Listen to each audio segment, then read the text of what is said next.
വന്യജീവി ആക്രമണങ്ങൾക്ക് പരിഹാരം കാണാൻ 2 വർഷമെടുക്കുമെന്ന വനം മന്ത്രിയുടെ നിലപാട് നിരുത്തരവാദപരമാണെന്ന് പ്രതിപക്ഷ നേതാവ് പിണറായി വിജയൻ. ജനങ്ങളുടെ ജീവനും സുരക്ഷയും ഉറപ്പുവരുത്താൻ ഇച്ഛാശക്തി കാണിക്കേണ്ട സർക്കാർ കൈമലർത്തുന്നത് ജനങ്ങളിൽ ആശങ്ക ഉളവാക്കിയിട്ടുണ്ട്.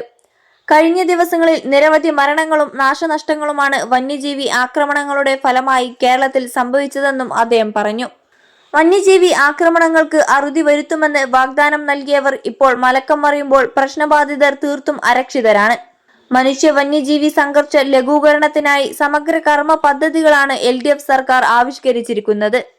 ആ പദ്ധതികൾ പകർത്തി പുതിയ മട്ടിൽ അവതരിപ്പിച്ചതല്ലാതെ നൂതനമായ യാതൊരു പരിഹാര മാർഗവും സർക്കാർ നിർദ്ദേശിക്കുന്നില്ല.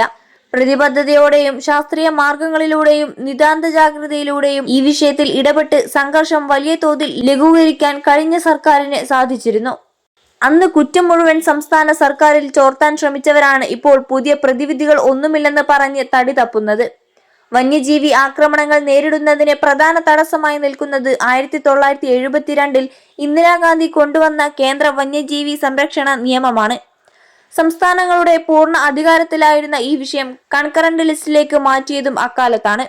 ഭരണഘടനയുടെ 252 അനുച്ഛേദ പ്രകാരം പാർലമെന്റ് പാസാക്കിയ ഈ നിയമത്തിലെ 11 ക്ലോസ് 1A വകുപ്പും അതുപ്രകാരമുള്ള കർശന നിയന്ത്രണങ്ങളുമാണ് നമ്മുടെ മുന്നിലുള്ള വലിയ വെല്ലുവിളി.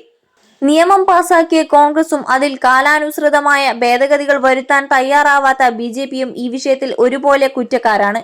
21 ലക്ഷത്തോളം സന്തുഷ്ടരായ ഉപഭോക്താക്കളും 2 ലക്ഷത്തോളം തിമിര ശസ്ത്രക്രിയകളും പൂർത്തിയാക്കിയ മലബാറിലെ ഏക കണ്ണാശുപത്രി Al Salama high hospital, hospital road, Perinthalmanna.